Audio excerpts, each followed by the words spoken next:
महाबँकेतील कर्मचारी आंदोलनाच्या पवित्र्यात पनवेल दिनांक 7.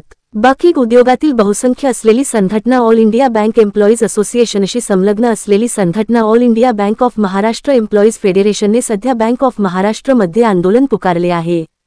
या आंदोलनाच्या शृंखलेत आज बँकेच्या भारतभरातील सर्व झोनमध्ये निदर्शने देण्यात आली। या अनुषंगाने बँक ऑफ महाराष्ट्र एम्प्लॉईज मुंबईने आज बँक ऑफ महाराष्ट्रमध्ये मुंबई येथील झोनल ऑफिसमध्ये निदर्शने करण्यात आली। याप्रसंगी ऑल इंडिया बँक एम्प्लॉईज असोसिएशनचे उपाध्यक्ष एन.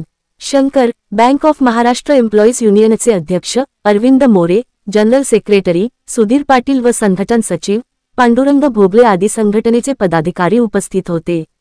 याप्रसंगी अध्यक्ष अरविंद मोरे यांनी संघटना ही बँकेत कर्मचाऱ्यांची लिपिक, शिपाई पी.टी.एस.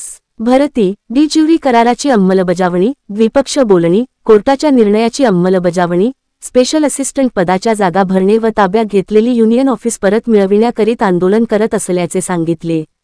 याप्रसंगी ऑल इंडिया बँक एम्प्लॉईज असोसिएशनचे उपाध्यक्ष एन.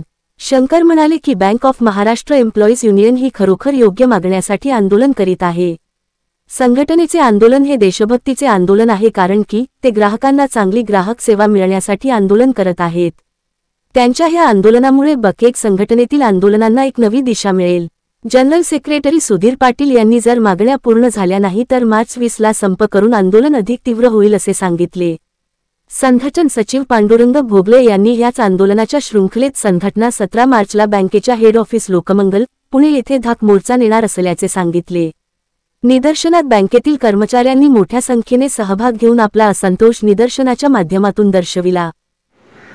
आपले हक्काचे मराठी चॅनल रायगड ओवी न्यूज चॅनल सदैव आपल्यासोबत रायगड ओवी न्यूज चॅनल नेहमी पाहत रहा, लाईक करा, सबस्क्राईब करा आणि बेल आयकॉनवर क्लिक करायला विसरू नका।